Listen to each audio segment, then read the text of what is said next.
everyone. Welcome back to Miso TV channel. Ahan bamaktada Miso TV channel yengwiriba pumna makpuda na manjuri karibamna taram nokchari. Ngasigi Manipuri film update episode 3. Ngasi akoina MSFDS ta leichari se karamba film copy ge haibadu akoina punni miners ko. Ngasigi ningol chakoba special hai tare ko. Sunday ko mera ba. Pamjabana ngawre ko. Pamjabana ngawre haiba film se ngasigi ningol chakoba ningol singi da makta yam special oina ka film mo igidari aduna ngasi laiba artist amadi crowd member am se akoi wari watai sana aduna adongi haktang nungai na entertain kar tok jarage khoi haji akoi ne una jaga dari base film forum gi chairman ka babung surjakanta ga hak wari watai tausila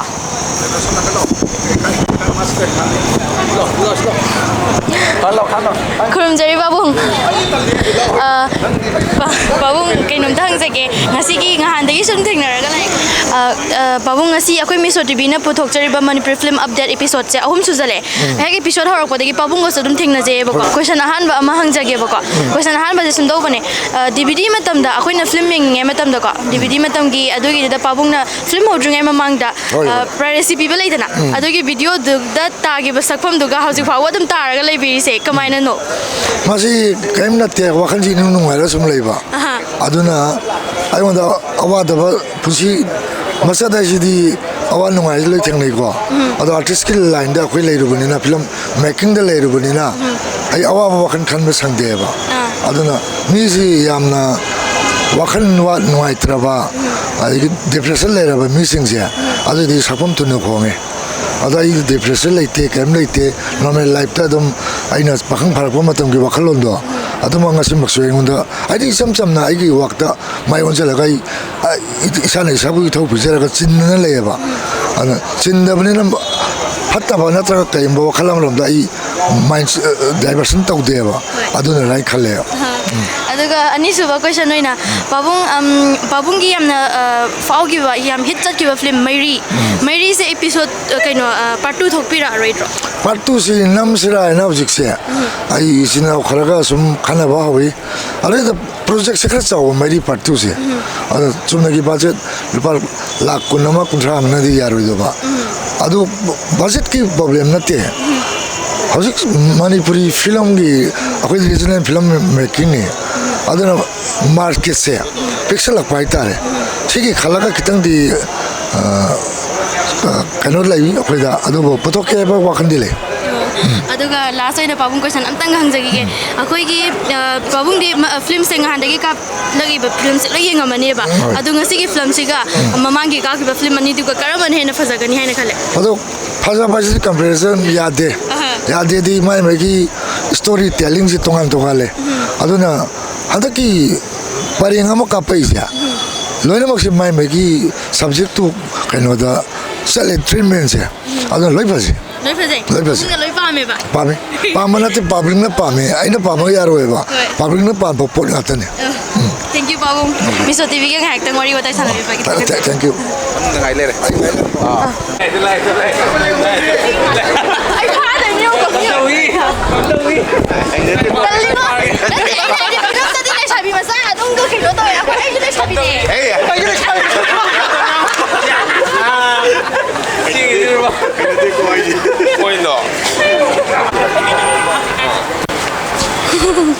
tao có tay thang rồi chứ thấy chưa ok babung ga hoina wari sana jara tay thang rồi chứ babung mango ko wari sana ge babung ngasi gi film se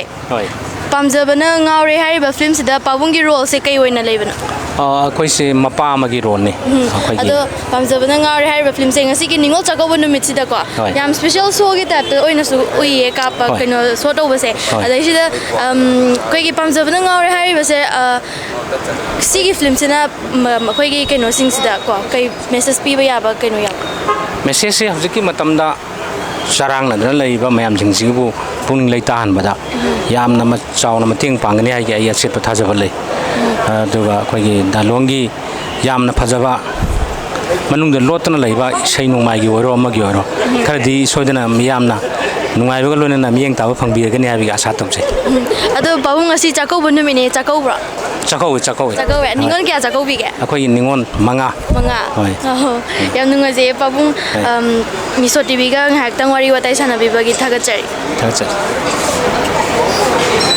ꯍꯣꯏ ꯔꯠꯅꯥ ꯉꯥꯏꯍꯥꯛꯇꯪ ꯋꯥꯔꯤ ꯋꯥꯇꯥꯏ ꯇꯧꯁꯤꯔꯣ ꯌꯥꯔꯕ ꯄꯨꯂꯞ ꯑꯗꯨꯝ ꯗꯥꯃꯔ ꯑꯗꯨꯝ ꯄꯨꯂꯞ ꯂꯧꯁꯜꯂꯛꯑꯒꯦ ꯌꯥꯔꯕ ꯑꯩꯈꯣꯏ ꯍꯧꯖꯤꯛ ꯄꯥꯝꯖꯕꯅ ꯉꯥꯎꯖꯔꯦ ꯍꯥꯏꯔꯤꯕ ꯐꯤꯂꯝꯁꯤꯒꯤ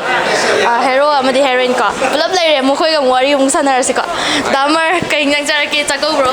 ꯌꯨꯝꯗꯗꯤ ꯀꯧꯋꯦ ꯑꯗꯨ ꯅꯨꯡꯗꯥꯡꯒꯤꯗꯤ ꯆꯥꯗ꯭ꯔꯤ ꯑꯩꯁꯦ ꯈꯪꯉꯤꯕ ꯈꯪꯉꯤ ꯅꯤꯡꯁꯪꯉꯤ ꯑꯣꯕꯚꯤꯌꯁꯂꯤ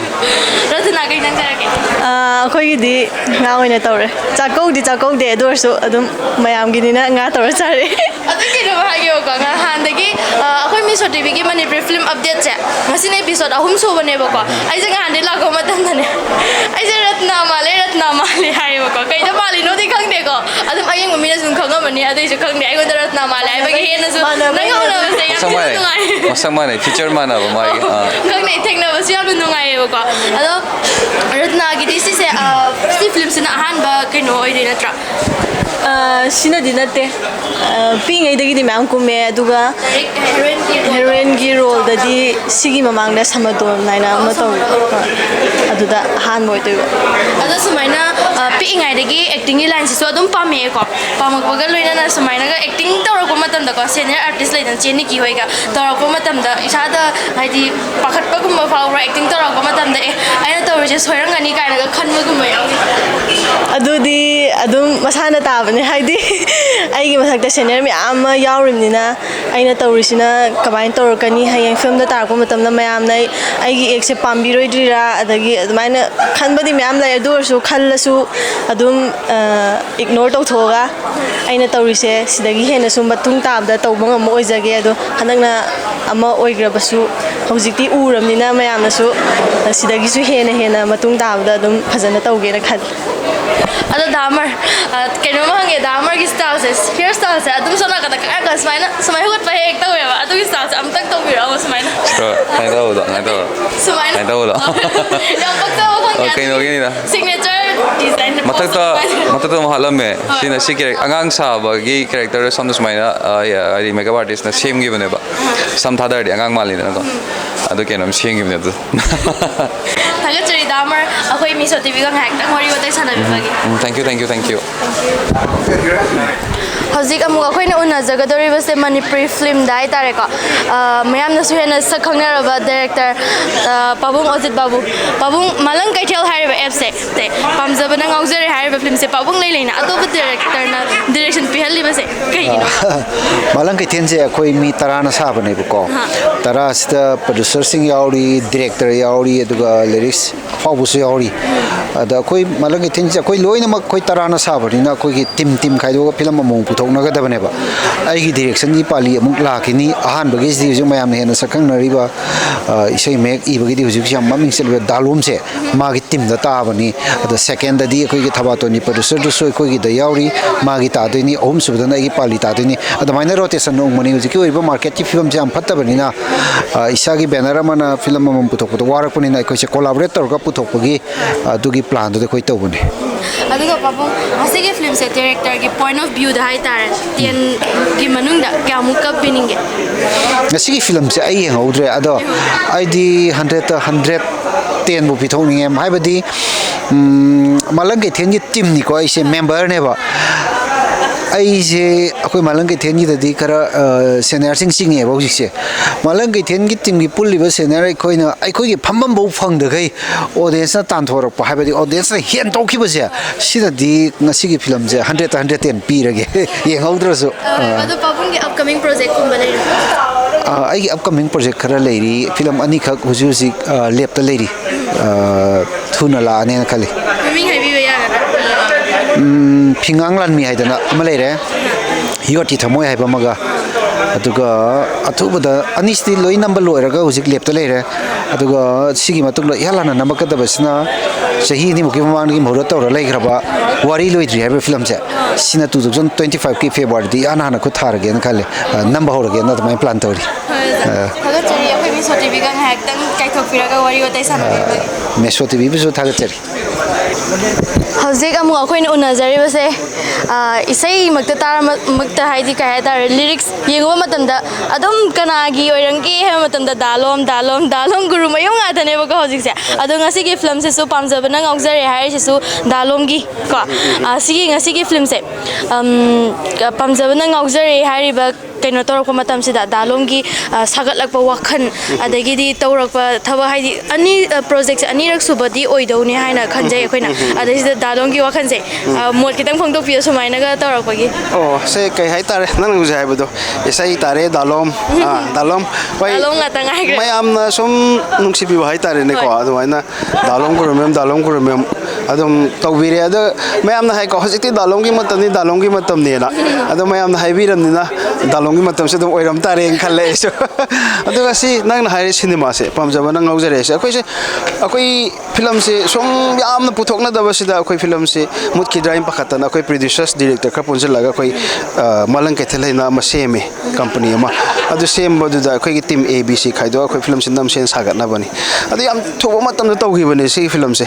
ꯁ꯭ꯀ꯭ꯔꯤꯞꯁꯤꯁꯨ ꯑꯩꯅ ꯁꯣꯔꯠ ꯁ꯭ꯇꯣꯔꯤ ꯑꯃ ꯁꯨꯝ ꯏꯔ ꯊꯝꯕꯅꯦ ꯌꯨꯝꯗ ꯑꯗꯨꯗꯒꯤ ꯃꯁꯤ ꯇꯧꯔꯣꯏꯅꯦ ꯃꯌꯥꯝꯅ ꯁꯨꯝ ꯁꯖꯦꯁ ꯇꯧꯕꯗꯤ ꯑꯩ ꯁꯥꯒꯠꯂꯒꯦꯗ ꯍꯥꯏꯅ ꯁꯥꯒꯠꯈꯤꯕꯅꯦ ꯑꯗꯨ ꯐꯤꯂꯝꯁꯦ ꯉꯁꯤꯁꯦ ꯃꯌꯥꯝꯅ ꯌꯥꯝ ꯅꯨꯡꯉꯥꯏ ꯌꯥꯝ ꯐꯖꯩ ꯃꯥꯏ ꯌꯥꯝ ꯄꯥꯛꯑꯦ ꯍꯥꯏꯅ ꯈꯨꯕꯥꯛꯁꯨ ꯌꯥꯝ ꯈꯨꯕꯤ ꯌꯥꯝ ꯅꯨꯡꯉꯥꯏꯅꯁꯨ ꯌꯦꯡꯕꯤꯀꯣ ꯊꯣꯛꯂꯛꯄꯗ ꯃꯌꯥꯝꯅ ꯁꯨꯃꯥꯏꯅ ꯑꯩꯉꯣꯟꯗ ꯑꯦꯄ꯭ꯂꯥꯎꯁ ꯇꯧꯕꯤꯕ ꯑꯦꯟ ꯗꯦꯟ ꯊꯥꯒꯠꯄꯤꯕ ꯃꯌꯥꯝꯁꯦ ꯑꯩ ꯌꯥꯝ ꯅꯨꯡꯉꯥꯏꯔꯦ ꯁꯤ ꯍꯥꯏꯖꯗꯧ ꯃꯉꯥꯏꯔꯦ ꯑꯗꯣ ꯗꯥꯂꯣꯝ ꯀꯩ ꯍꯥꯏꯇꯥꯔꯦ ꯑꯩꯈꯣꯏꯅ ꯈꯪꯗꯦ ꯐꯤꯂꯝꯁꯨ ꯑꯗꯨꯝ ꯅꯨꯡꯉꯥꯏꯈꯤ ꯑꯗꯒꯤ ꯗꯥꯂꯣꯝꯒꯤ ꯃꯌꯦꯛꯁꯤꯗ ꯂꯣꯏꯅ ꯁꯨꯝꯍꯠꯈ꯭ꯔꯦꯕ ꯃꯤꯁꯤꯡꯁꯦ ꯑꯗꯨ ꯁꯨꯝꯍꯠꯂꯤꯕ ꯃꯌꯦꯛ ꯊꯣꯛꯂꯛꯏꯁꯦ ꯗꯥꯂꯣꯝꯒꯤ ꯀꯣꯛꯇꯩ ꯊꯣꯛꯂꯛꯄ ꯃꯇꯝꯗ ꯀꯃꯥꯏꯅ ꯍꯥꯏꯗꯤ ꯁꯤꯗꯩꯁꯤꯗ ꯋꯥꯔꯤ ꯁꯥꯒꯠꯄ ꯃꯇꯝꯗꯀꯣ ꯍꯥꯏꯗꯤ ꯃꯇꯝ ꯂꯧꯔꯝꯒꯅꯤ ꯀꯔꯥꯏꯗ ꯐꯝꯃꯒ ꯀꯔꯥꯏꯗ ꯀꯃꯥꯏꯅ ꯑꯗꯨꯒꯤ ꯀꯩꯅꯣ ꯈꯤꯇꯪ ꯐꯣꯡꯗꯣꯛꯄꯤꯌꯣ ꯏꯁꯩ ꯁꯥꯒꯠꯄꯁꯦ ꯏꯁꯩꯁꯦ ꯀꯩ ꯍꯥꯏꯗꯣꯏꯅꯣ ꯑꯗꯨꯝ ꯏꯁꯩ ꯁꯥꯒꯠꯄꯁꯦ ꯂꯨꯗꯤ ꯂꯨꯏ ꯌꯥꯝꯅ ꯂꯨꯔꯒꯁꯨ ꯑꯩꯅ ꯁꯨꯝ ꯊꯤꯔꯛꯄ ꯃꯇꯝꯗ ꯃꯌꯥꯝꯒ ꯍꯥꯏꯐꯦꯠꯇꯪ ꯃꯥꯟꯅꯗꯕ ꯍꯥꯏꯕ ꯑꯃꯈꯛ ꯈꯜꯂꯦ ꯋꯥꯈꯜꯁꯦꯀꯣ ꯑꯗꯣ ꯃꯌꯥꯝ ꯁꯨꯝ ꯍꯥꯏꯕꯤꯕ ꯃꯇꯨꯡ ꯏꯟꯅ ꯑꯩꯅ ꯏꯕ ꯂꯤꯔꯤꯛꯁꯦ ꯌꯥꯝ ꯌꯨꯅꯤꯛ ꯑꯣꯏ ꯍꯥꯏ ꯌꯨꯅꯤꯛ ꯑꯣꯏꯔꯤꯁꯤ ꯀꯔꯤꯒꯤꯅꯣ ꯍꯥꯏꯕꯗ ꯑꯩꯁꯨ ꯊꯣꯏꯗꯣꯛꯅꯗꯤ ꯈꯪꯖꯗ꯭ꯔꯦ ꯑꯩꯒꯤ ꯁ꯭ꯇ꯭ꯔꯛꯆꯔ ꯍꯥꯏꯇꯥꯔꯦ ꯋꯥꯔꯗꯤꯡ ꯐꯣꯔꯃꯦꯁꯟꯒꯤ ꯁ꯭ꯇ꯭ꯔꯛꯆꯔꯁꯦ ꯑꯩꯒꯤꯁꯦ ꯃꯌꯥꯝꯅ ꯍꯥꯏ ꯑꯉꯥꯡ ꯈꯔꯅꯁꯨ ꯍꯥꯏ ꯒ꯭ꯔꯥꯃꯥꯔ ꯊꯨꯒꯥꯏꯔꯒ ꯏꯁꯩ ꯏꯕ ꯑꯗꯨꯒ ꯍꯦꯛꯇ ꯐꯥꯎꯕ ꯒ꯭ꯔꯥꯃꯥꯔꯕꯨ ꯊꯨꯒꯥꯏꯔꯗꯤ ꯍꯦꯛꯇ ꯐꯥꯎꯔꯦ ꯑꯩꯈꯣꯏꯁꯨ ꯊꯨꯒꯥꯏꯔꯒꯦꯅ ꯍꯥꯏꯕ ꯂꯩꯀꯣ ꯁꯝꯅ ꯍꯥꯏꯔꯕꯗ ꯃꯣꯏꯅ ꯑꯩꯅ ꯅꯪꯕꯨ ꯅꯨꯡꯁꯤꯒ ꯍꯥꯏꯕꯁꯦ ꯑꯩꯅ ꯅꯪꯕꯨ ꯅꯨꯡꯁꯤ ꯁꯨꯡꯉꯥꯏ ꯍꯥꯏꯒꯟꯗꯕ ꯃꯥꯜꯂꯦ ꯃꯣꯏꯅ ꯅꯨꯡꯁꯤ ꯅꯪ ꯑꯩꯅ ꯑꯗꯨꯃꯥꯏꯅ ꯍꯥꯏꯕ ꯑꯁꯤꯒꯨꯝꯕ ꯏꯁꯩꯁꯤꯗ ꯃꯌꯥꯝꯅ ꯑꯗꯨꯃꯥꯏꯅ ꯇꯧꯕꯅꯦ ꯁꯨꯝ ꯇꯥꯛꯄꯤ ꯊꯣꯏꯗꯣꯛꯅꯁꯨ ꯈꯪꯖꯗ꯭ꯔꯦ ꯑꯩꯁꯨ ꯗꯥꯂꯣꯝ ꯃꯊꯪꯗ ꯂꯥꯛꯀꯗꯧꯔꯤꯕ ꯇꯨꯡꯒꯤ ꯊꯕꯛ ꯊꯧꯔꯝ ꯃꯌꯥꯝꯗꯁꯨ ꯃꯥꯏ ꯄꯥꯛꯄ ꯍꯦꯟꯅ ꯁꯤꯗꯒꯤ ꯍꯦꯟꯅ ꯇꯧꯕ ꯉꯝꯕ ꯑꯣꯏꯖꯔꯣ ꯍꯥꯏꯅ ꯃꯤꯁꯣ ꯇꯤꯚꯤꯒꯤ ꯃꯥꯏꯀꯩꯗꯒꯤ ꯐꯣꯡꯗꯣꯛꯆꯔꯤ ꯊꯦꯡꯛ ꯌꯨ ꯚꯦꯔꯤ ꯃꯆ ꯊꯥꯒꯠꯆꯔꯤ ꯍꯧꯖꯤꯛ ꯄꯥꯝꯖꯕꯅ ꯉꯥꯎꯔꯦ ꯍꯥꯏꯔꯤꯕ ꯐꯤꯂꯝꯁꯤꯗ ꯑꯇꯣꯞꯄ ꯑꯥꯔꯇꯤꯁ ꯃꯌꯥꯝꯁꯨ ꯂꯥꯛꯑꯦꯀꯣ ꯑꯗꯣ ꯑꯩꯈꯣꯏꯅ ꯍꯧꯖꯤꯛ ꯎꯅꯒꯗꯧꯔꯤꯁꯦ ꯏꯍꯨꯜꯒꯤ ꯗꯥꯗꯤꯡꯀꯨ ꯗꯥꯗꯤꯡꯀꯨꯅ ꯆꯠꯈꯤꯗꯣꯏꯅꯦꯕ ꯗꯥꯏꯔꯦꯛꯁꯟ ꯆꯥꯛꯀꯧꯕ ꯆꯠꯄꯤꯔꯨꯕ꯭ꯔꯣ ꯆꯥꯛꯀꯧꯋꯦ ꯑꯩꯈꯣꯏ ꯏꯆꯦꯁꯤꯡ ꯀꯧꯋꯦ ꯆꯥꯛꯀꯧꯋꯦ ꯑꯗꯨꯒ ꯑꯩꯁꯦ ꯔꯤꯂꯤꯐ ꯀꯦꯝꯞꯇ ꯑꯃꯨꯛ ꯑꯔꯥꯝꯕꯥꯏ ꯇꯦꯡꯒꯣꯜꯅ ꯆꯥꯛꯀꯧꯕ ꯀꯣ ꯑꯗꯨꯗ ꯉꯥꯏꯍꯥꯛꯇꯪꯒꯤ ꯍꯥꯏꯔꯤꯕ ꯇꯤꯝꯗꯨꯅ ꯏꯁꯩꯒꯤ ꯊꯧꯔꯝ ꯑꯃ ꯁꯤꯜꯂꯦꯕꯀꯣ ꯑꯗꯨꯗ ꯑꯩ ꯁꯔꯨꯛ ꯍꯥꯏꯐꯦꯠ ꯌꯥꯔꯨꯔꯦ ꯑꯗꯨꯒ ꯗꯥ ꯑꯃꯔꯒꯤ ꯔꯤꯂꯤꯁ ꯂꯩꯕꯁꯤꯗ ꯑꯃꯨꯛ ꯂꯥꯛꯑꯦ ꯑꯗꯣ ꯉꯁꯥꯏ ꯆꯥꯛꯀꯧꯕꯒꯤ ꯃꯊꯦꯜꯁꯦ ꯈꯤꯇꯪ ꯍꯥꯏꯕꯤꯔꯝꯃꯨꯗꯅ ꯆꯥꯛꯀꯧꯕꯒꯤ ꯃꯊꯦꯜꯁꯦ ꯉꯥꯅꯨꯅꯦ ꯉꯥꯅꯦ ꯑꯗꯨꯒ ꯏꯔꯣꯟꯕ ꯑꯃ ꯊꯣꯡꯉꯦ ꯑꯩꯗꯤ ꯉꯥꯅꯨ ꯆꯥꯗꯕꯅꯤ ꯆꯥꯗ꯭ꯔꯦ ꯉꯥꯒ ꯄꯥꯝꯕ ꯍꯤꯟꯖꯥꯡꯁꯦ ꯀꯔꯝꯕ ꯑꯣꯏꯗꯣꯏꯅꯣ ꯈ꯭ꯋꯥꯏ ꯄꯥꯝꯕ ꯏꯟꯖꯥꯡꯁꯦ ꯉꯥ ꯊꯣꯡ ꯄꯥꯝꯃꯦ ꯉꯥ ꯊꯣꯡꯕ ꯑꯗꯣ ꯏꯍꯨꯜ ꯂꯣꯏꯈ꯭ꯔꯦ ꯑꯇꯣꯞꯄ ꯄ꯭ꯔꯣꯖꯦꯛ ꯑꯅꯧꯕ ꯂꯩꯔꯤꯕ꯭ꯔꯥ ꯑꯅꯧꯕ ꯄ꯭ꯔꯣꯖꯦꯛꯁꯦ ꯍꯧꯖꯤꯛꯀꯤ ꯑꯣꯏꯅ ꯂꯣꯏꯈꯤꯕꯗ ꯏꯍꯨꯜꯒ ꯈꯣꯡꯐꯝ ꯑꯃꯒ ꯀꯣ ꯑꯗꯨꯒ ꯃꯈꯥ ꯇꯥꯅ ꯇꯧꯒꯗꯕꯗꯤ ꯄ꯭ꯂꯥꯟ ꯇꯧꯕꯗꯤ ꯂꯩꯌꯦ ꯑꯗꯨꯒ ꯍꯧꯖꯤꯛꯃꯛꯀꯤꯗꯤ ꯀꯩꯅꯣ ꯂꯩꯇꯦ ꯄꯦꯟꯗꯤꯡ ꯂꯩꯁꯦ ꯏꯁꯩ ꯑꯦꯜꯕꯝ ꯑꯅꯤꯈꯛ ꯂꯩ ꯅꯝꯕ ꯂꯣꯏꯈꯤꯕ ꯊꯥꯗꯣꯔꯛꯇ꯭ꯔꯤꯕꯀꯣ ꯑꯗꯨ ꯂꯩ ꯈꯤꯇꯪ ꯍꯥꯏꯕ ꯌꯥꯔꯣꯏꯗ꯭ꯔꯣ ꯀꯩꯕ ꯃꯃꯤꯡꯗꯣ ꯑꯃꯅ ꯗꯥꯔꯤꯒꯥꯟꯅ ꯗꯤꯔꯦꯛꯁꯟ ꯄꯤꯕꯅꯦ ꯏꯁꯩ ꯃꯃꯤꯡꯗꯣ ꯑꯩ ꯏꯁꯩ ꯃꯃꯤꯡ ꯇꯥꯏꯇꯜꯗꯣ ꯑꯩ ꯈꯪꯗꯦ ꯀꯥꯎꯈ꯭ꯔꯦꯀꯣ ꯑꯗꯨꯒ ꯑꯃꯅ ꯂꯝꯍꯦꯜꯂ ꯊꯝꯃꯣꯏ ꯍꯥꯏꯕ ꯂꯝꯍꯦꯜꯂ ꯊꯝꯃꯣꯏ ꯑꯗꯣ ꯏꯍꯨꯜꯒꯤ ꯁꯤꯖꯟ 2ꯁꯦ ꯀꯔꯥꯏꯗ ꯍꯥꯏꯗꯤ ꯑꯩꯈꯣꯏꯅ ꯑꯇꯣꯞꯄꯁꯤꯡꯅ ꯀꯗꯥꯏꯗ ꯌꯦꯡꯕ ꯐꯪꯒꯅꯤ ꯑꯩ ꯊꯥꯗꯣꯛꯈ꯭ꯔꯕꯕ ꯁꯤ ꯄꯣꯠꯁꯦ ꯑꯩꯅꯁꯨ ꯌꯥꯝꯅ ꯃꯌꯥꯝꯗ ꯈꯪꯍꯟꯅꯤꯡꯕꯅꯦ ꯍꯥꯏꯗꯤ ꯃꯌꯥꯝ ꯍꯪꯕꯤꯔꯛꯄꯁꯨ ꯌꯥꯎꯋꯦꯕꯀோ ꯑꯩꯈꯣꯏꯒꯤ ꯏꯍꯨꯜꯁꯦ ꯊꯤꯌꯦꯇꯔꯗꯗꯤ ꯀꯩꯅꯣ ꯇꯧꯈ꯭ರೆ ꯄ꯭ꯔꯤꯃꯤꯌꯔ ꯇꯧꯈ꯭ರೆ ꯑꯗꯨꯒ ꯑꯇꯩ ꯀꯥꯏ ꯐꯪꯒꯦꯅ ꯃꯤꯁꯣ ꯇꯤꯚꯤ ꯑꯦꯞꯇ ꯑꯗꯨꯗ ꯐꯪꯕꯅꯦ ꯑꯗꯨꯗ ꯃꯌꯥꯝ ꯆꯪꯉꯒ ꯑꯗꯨꯝ ꯃꯤꯁꯣ ꯇꯤꯚꯤꯗ ꯆꯪꯉꯒ ꯄ꯭ꯂꯦ ꯁ꯭ꯇꯣꯔꯗꯩ ꯗꯥꯎꯟꯂꯣꯗ ꯇꯧꯕꯤꯔꯣ ꯗꯥꯎꯟꯂꯣꯗ ꯇꯧꯕꯤꯔꯒ ꯃꯤꯁꯣ ꯇꯤꯚꯤꯗ ꯑꯩꯈꯣꯏꯒꯤ ꯏꯍꯨꯜꯒꯤ ꯐꯥꯏꯅꯦꯜ ꯑꯦꯄꯤꯁꯣꯗꯁꯤꯡꯗꯣ ꯌꯦꯡꯕ ꯐꯪꯕꯤꯔꯅꯤ ꯃꯌꯥꯝ ꯑꯗꯣ ꯉꯁꯤꯒꯤ ꯄꯥꯝꯖꯕꯅ ꯉꯥꯎꯖꯔꯦ ꯍꯥꯏꯔꯤꯕ ꯐꯤꯂꯝꯁꯦ ꯑꯗꯨꯝ ꯅꯨꯡꯉꯥꯏꯈꯤꯕ꯭ꯔꯥ ꯌꯥꯝ ꯅꯨꯡꯉꯥꯏ ꯗꯥꯃꯔꯒꯤꯀꯣ ꯃꯃꯥꯡꯗꯁꯨ ꯗꯥꯃꯔꯒꯤ ꯑꯗꯨꯝ ꯌꯦꯡꯉꯦ ꯗꯥꯃꯔꯒꯤ ꯍꯟꯗꯛꯀꯤꯁꯤꯅ ꯑꯃꯨꯛ ꯇꯣꯉꯥꯟꯕ ꯍꯥꯏꯗꯤ ꯌꯥꯝꯅ ꯃꯥꯅ ꯂꯩꯔꯤꯕ ꯆꯍꯤ ꯃꯇꯥꯡꯗꯨꯒ ꯌꯥꯝ ꯑꯉꯥꯡ ꯑꯣꯏꯅ ꯔꯣꯜ ꯑꯃꯈꯛ ꯂꯧꯔꯤ ꯃꯥꯅ ꯑꯉꯥꯡ ꯑꯣꯏꯕꯒꯤꯀꯣ ꯑꯗꯨꯝꯕꯁꯨ ꯌꯥꯝ ꯄꯛꯆꯩ ꯑꯗꯨꯒ ꯐꯤꯂꯝꯁꯦ ꯌꯥꯝꯅ ꯅꯨꯡꯉꯥꯏ ꯑꯩꯒꯤ ꯑꯣꯏꯅꯗꯤ ꯀꯩꯅꯣ ꯀꯃꯔꯁꯤꯌꯦꯜ ꯑꯣꯏꯅꯀꯣ ꯌꯥꯝ ꯊꯤꯅ ꯅꯨꯡꯉꯥꯏ ꯃꯌꯥꯝꯁꯨ ꯁꯣꯏꯗꯅ ꯌꯦꯡ ꯈꯪꯒꯅꯤ ꯑꯩꯅ ꯍꯥꯏꯕꯗꯨꯅ ꯍꯦꯟꯅ ꯀꯩꯅꯣ ꯇꯧꯔꯅꯦꯕ ꯋꯥꯠꯍꯧꯔꯅꯦꯕꯀꯣ ꯊꯦꯡꯛ ꯌꯨ ꯗꯥꯏꯔꯦꯛꯁꯟ ꯑꯩꯈꯣꯏ ꯃꯤꯁ ꯑꯣꯇꯤꯕꯤꯒ ꯉꯥꯏꯍꯥꯛꯇꯪ ꯋꯥꯔꯤ ꯋꯥꯇꯥꯏ ꯁꯥꯟꯅꯕꯤꯕꯒꯤ ꯊꯥꯒꯠꯆꯔꯤ ꯑꯣꯀꯦ ꯊꯦꯡꯛ ꯌꯨ ꯁꯣ ꯃꯆ ꯃꯊꯪ ꯑꯃꯃꯨꯛ ꯑꯩꯈꯣꯏꯒꯤ ꯀꯩ ꯍꯥꯏꯇꯥꯔꯦ ꯃꯅꯤꯄꯨꯔꯤ ꯐꯤꯂꯝꯗ ꯑꯗꯨꯝ ꯚꯤꯂꯦꯟꯒꯤ ꯔꯣꯜ ꯂꯧꯔꯤꯕ ꯗꯗꯥ ꯑꯃꯅꯦ ꯍꯥꯏꯇꯥꯔꯦꯀꯣ ꯗꯥ ꯕꯕꯂꯨ ꯋꯥꯔꯤ ꯉꯥꯛꯇꯪ ꯁꯥꯟꯅꯁꯤꯀꯣ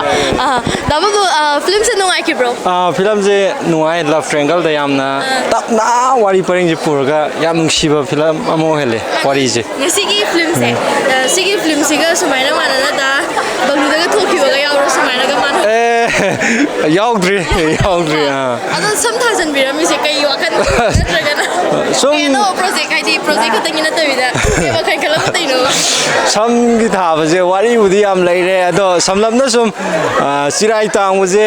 ꯅꯨꯡꯉꯥꯏꯇꯦ ꯁꯨꯝ ꯁꯝꯁꯦ ꯊꯥꯒꯦꯅ ꯁꯨꯝ ꯈꯜꯂꯛꯄ ꯍꯥꯏꯇꯥꯔꯦ ꯚꯤꯗꯤꯑꯣꯁꯨ ꯃꯌꯥꯝ ꯌꯦꯡꯉꯦ ꯑꯗꯒꯤ ꯑꯩꯈꯣꯏꯒꯤ ꯈꯪꯅ ꯆꯥꯟꯅꯕꯅꯁꯨ ꯑꯗꯨꯝ ꯁꯝ ꯊꯥꯖꯜꯂꯣ ꯈꯣꯠꯆꯜꯂꯣ ꯆꯤꯔꯥꯏ ꯇꯥꯡꯕꯗꯣ ꯁꯨꯝ ꯑꯍꯟ ꯃꯥꯟꯖꯟꯈ꯭ꯔꯦ ꯈꯣꯠꯆꯟꯈ꯭ꯔꯦ ꯃꯌꯥꯝ ꯍꯥꯏꯕꯤꯔꯛꯑꯦꯕ ꯑꯗꯩ ꯁꯝꯁꯦ ꯊꯥꯖꯟꯈ꯭ꯔꯦ ꯄ꯭ꯔꯣꯖꯦꯛ ꯑꯅꯧꯕꯒꯤꯗꯤ ꯁꯝꯒꯤꯗ ꯗꯤꯄꯦꯟꯗꯤ ꯇꯧꯗꯦ ꯑꯗꯣ ꯑꯩꯈꯣꯏ ꯑꯣꯖꯥꯁꯤꯡꯒ ꯄꯨꯜꯂꯒ ꯑꯗꯨꯝ ꯏꯌꯥꯝꯕꯁꯤꯡ ꯑꯇꯩ ꯄꯨꯜꯂꯒ ꯑꯗꯨꯝ ꯇꯧꯔꯤ ꯄ꯭ꯔꯣꯖꯦꯛꯄꯨꯗꯤ ꯑꯗꯣ ꯁꯨꯃꯥꯏꯅ ꯁꯝ ꯊꯥꯖꯟꯕꯁꯦ ꯗꯥ ꯕꯕꯂꯨꯒꯤꯗꯤ ꯍꯥꯟꯅ ꯁꯨꯝ ꯂꯩꯈꯤꯕ ꯍꯤꯌꯔ ꯁ꯭ꯇꯥꯏꯜꯗꯣ ꯑꯗꯨꯅ ꯍꯦꯛ ꯌꯦꯡꯕꯗ ꯗꯥ ꯕꯕꯂꯨꯅꯦ ꯍꯥꯏꯕ ꯈꯪꯉꯦꯕ ꯉꯁꯥꯏꯅ ꯁꯨꯝ ꯑꯩꯈꯣꯏꯅ ꯌꯦꯡꯕ ꯃꯇꯝꯗ ꯗꯥ ꯕꯕꯂꯨꯁꯦ ꯈꯤꯇꯪ ꯈꯪꯗꯣꯛꯄ ꯋꯥꯕꯗꯣ ꯑꯗꯨꯃꯥꯏꯅ ꯇꯧꯋꯦ ꯍꯥꯏꯕ ꯕꯕꯂꯨꯒꯤ ꯃꯅꯥꯎꯄꯥ ꯐꯖꯕ ꯑꯃ ꯊꯣꯛꯂꯛꯏꯅꯦ ꯑꯗꯣ ꯉꯁꯤ ꯆꯥꯛꯀꯧꯕ ꯆꯠꯂꯨꯕ꯭ꯔꯣ ꯌꯨꯝꯗ ꯀꯧꯋꯦ ꯑꯩꯈꯣꯏꯗꯤ ꯑꯗꯨꯝ ꯑꯉꯥꯡ ꯅꯠꯇ꯭ꯔꯕꯅꯤꯅ ꯆꯠꯇ꯭ꯔꯦ ꯆꯥꯛꯀꯧꯕꯒꯤ ꯌꯨꯝꯗ ꯃꯊꯦꯜ ꯃꯌꯥꯝꯗꯨꯗ ꯈ꯭ꯋꯥꯏꯗꯒꯤ ꯄꯥꯝꯕ ꯃꯊꯦꯜ ꯑꯝꯇ ꯍꯥꯏꯕꯤꯔꯛꯑꯣ ꯌꯦꯟ ꯀꯣꯏꯂꯔ ꯊꯣꯡꯕꯗꯣ ꯌꯥꯝ ꯍꯥꯎꯋꯦ ꯉꯁꯤꯒꯤ ꯊꯥꯒꯠꯆꯔꯤ ꯗꯥ ꯕꯕꯂꯨ ꯑꯩꯈꯣꯏ Thank ꯃꯤꯁ you. ꯑꯣꯇꯤꯕꯤꯒ ꯉꯥꯏꯍꯥꯛꯇꯪ ꯋꯥꯔꯤ ꯁꯥꯟꯅꯕꯤꯕꯒꯤ ꯍꯣꯏ thank you Boris Masnam Drone Lanthoi Talk si haibo crew members in the same satu lebih kan kubak se ni masa ko boy berkatakan na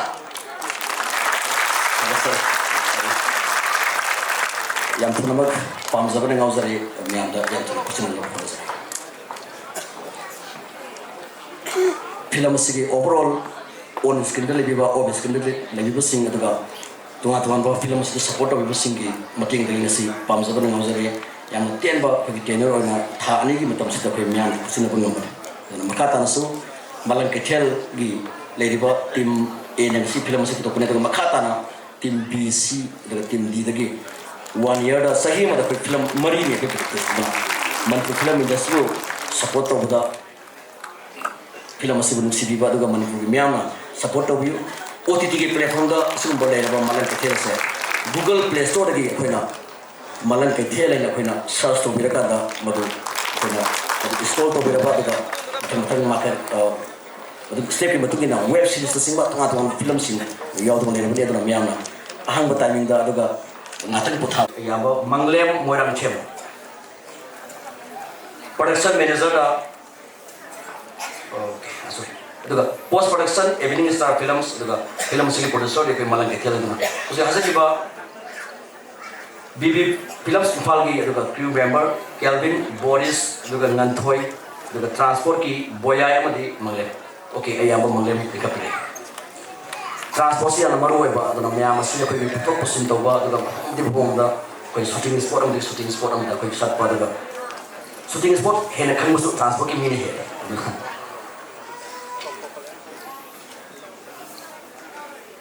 team member Sunil Thanzam mereka pilih kan juga, mereka pilih buat crew members ini, list itu. Juga, saya hasil coba sinematografi ki Salam Susil, lah pilih kan mereka pilih di situ.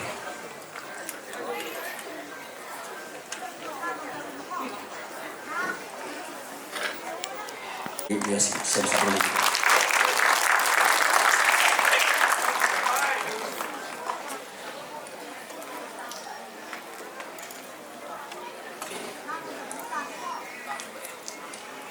Team member da hojik lapiri basing aduga crew member sing bo honor to biri ba Sunil Thangjong gi Bigo Life koi miam da koi yeng za khre aduga makha thaba tong film sing koi lineup ta lei ri bra ꯑꯁꯤꯒꯤ ꯂꯥꯛꯄꯤꯔꯤꯕ ꯂꯝꯁꯤꯡꯕꯤꯔꯤꯕꯁꯤꯅ ꯍꯧꯖꯤꯛꯀꯤ ꯃꯇꯨꯡꯏꯟꯅ Google play ꯁ꯭ꯇꯣꯔꯗꯒꯤ ꯃꯥꯂꯪ ꯀꯩꯊꯦꯜ ꯍꯥꯏꯕ ꯑꯦꯞꯁꯦ ꯑꯩꯈꯣꯏ install ꯇꯧꯕꯤꯕ ꯑꯗꯨꯒ film ꯌꯦꯡꯕꯤꯌꯨ ꯑꯗꯨꯒ ꯑꯁꯦꯝ ꯑꯗꯨꯒ ꯍꯜꯂꯛꯄ ꯃꯩꯇꯩ ꯕꯨꯙꯕꯂꯥ ꯔꯣꯁꯟ ꯌꯨꯝꯅꯥꯝ ꯃꯩꯁꯅꯥꯝ ꯄ꯭ꯔꯦꯝꯆꯥꯟ ꯑꯣꯏꯅꯥꯝ ꯃꯣꯅꯥꯂꯤꯁꯥ ꯕ꯭ꯔꯍ꯭ꯃꯆꯥꯔꯤꯃꯌꯨꯝ ꯃꯟꯖꯤꯠ ꯁꯔꯃ ꯑꯗꯨꯒ ꯐꯤꯃꯦꯜ ꯑꯦꯛꯇꯔꯗ ꯑꯣꯏꯅꯥꯝ ꯒ꯭ꯌꯥꯅꯦꯁꯣꯔꯤ ꯗꯦꯕꯤ ꯁꯂꯥꯝ ꯃꯪꯂꯦꯝꯕꯤ ꯗꯦꯕꯤ मेल एक्टर दा Sanasam Mongol Singh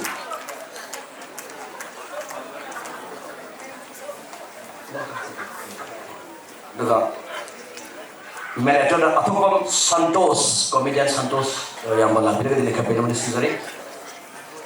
Miami Ido Sapram Ramesh Chandra Ratana Ketrimayung male actor one and only Amar Mayang Lambung. Film asigi story, screenplay, dialogue, lyrics, warna director Dalom Gurumayung. Film promosi perusahaan minggu pencari namun lain itu sesuatu sama na. Sunnah lebih bawa actor sini mempunyai illustrator.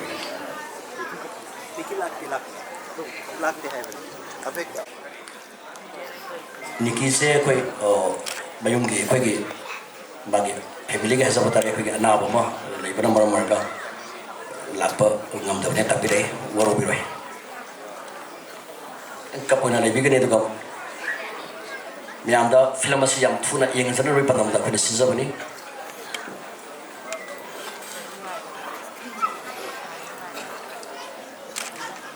na elang bom billboard ke berka marak telah pior bosu elang bom billboard Premananda Asem halakpa maitai budabala Rosan Yumnam Maisnam Premsan Oinam Monalisa Brahmasari Mayung Manjit Sharma female actor da Oinam Gyaneswari Devi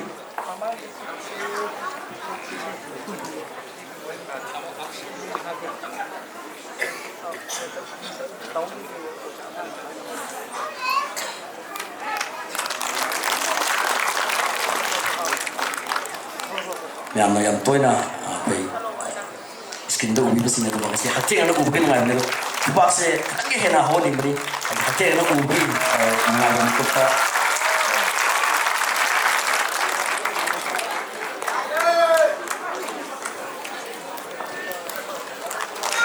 sama-sam mangkol yang to kira bagani meyangi Atopam Santos, one and only comedian.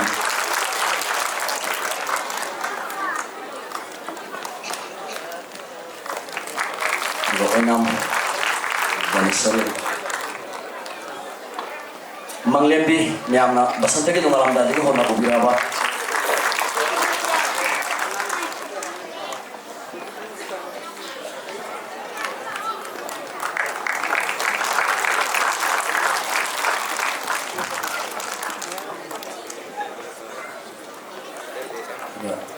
Ratana Ketrimayung sebenarnya kami lantainya betul-betul mati film sini layak terliri itu yang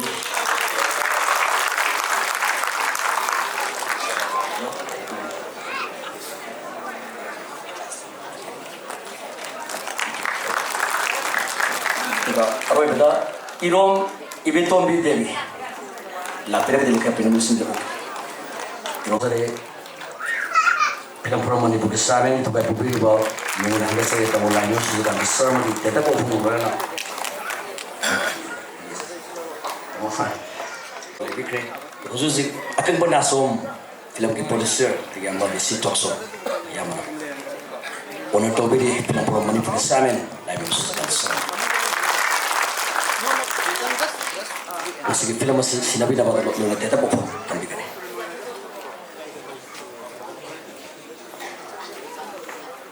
비리바 랭생 비리바 자구로 멀고방 신노 그리고 멤버 아티스트 테크니션 아무튼 인바이티스 테크니션 너무나 많이 필름 그런 것도 보이 제가 랭생 비리바 보리마 그렇구나 무서리 아코이네 양은 석독서바 하이버타에 많은 그들 프라이빗 리미티드 IC OTT 플랫폼 F 그룹 아마네 아직 많이 뿌리 시네마기 마켓에 아들이 맞대 야나 부동자다 고비다 세이 가라 마가래 많이 뿌리 시네마기 말할 목소리 듣기 맞대 많이 많이 다 그때는 말했다 단자파드나 마켓에 그동 박을 봐 뭔가 이거 테이블이 여기가 23 minute 다 되기 강호도가 노래는 시나마기 만남도 본모가 거의 레이고 우리 집에 당야지 봉지야 잡거나 이런 거 해야 돼 여기 아들고 그래서 지금 마야 기나 어느 비나 마마나 먹는 거 찍는 찍는 잡다가 그런 게 아마 소리 시행거나 그런 군수는 지금 미안해 ульт르면서 병군 라다도 병군이지 아대에 어때요 많이 하고지 뭐 때문에 마사기 이제 통하고 사이 라다는 우리 갑자기 필름 가부에서 치실라 그러고요 프로듀서이 마음비에 과정이 통합하리기 프로듀서는 라락시도 필름 남아가 세이지는 남아가 세이지면 그 모양다 그것 때문이에요 통나시 막이 그다음 마켓 동두는 개인도 동만의 이런 필름 동두는 야지 프로듀서는 필름부터 어디 가나기 현대다 어디비에 프로듀서는 어떠나 신이 와카라이스 디렉터기 대기 하우라가 크루 멤버 트로링 인바프 시바우시 스포트 보이바우시 신이 와카라이 마야암식이 남자가 싹퉁 그래도 비리 이번 덮밥 프로듀서는 프로듀서는 뭐 그냥 욕할까도 보니 아버나 프로듀서도 어떻게 컬처를 많이 보기 시네마다 만약에 컬처도 2023 범도 야는 싸우는 놈이 따르면 야는 어디 프로듀서들이다 너무도 신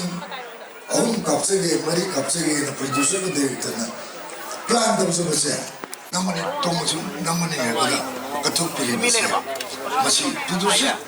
grup sing saya masih bawa koi matangi film tu semua kada ba amko sona ningol seko bagi ya pemangol pizari pamzaban ngau zare nyam tak kusin zare dua bicara saya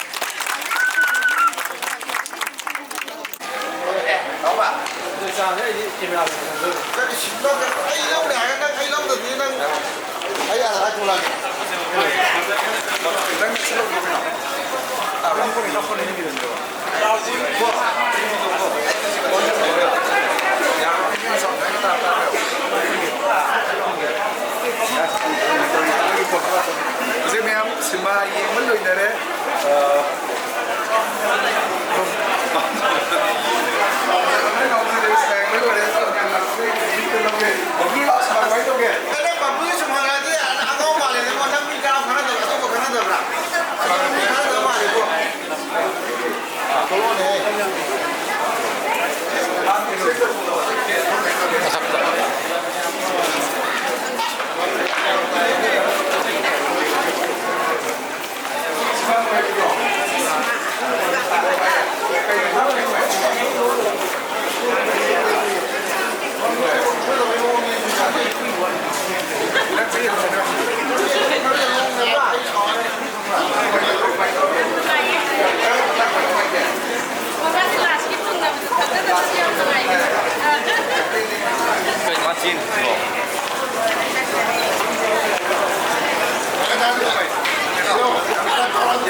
Nga nga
ꯁꯃꯣꯏꯅ ꯑꯣꯏꯕꯅꯤꯅꯀꯣ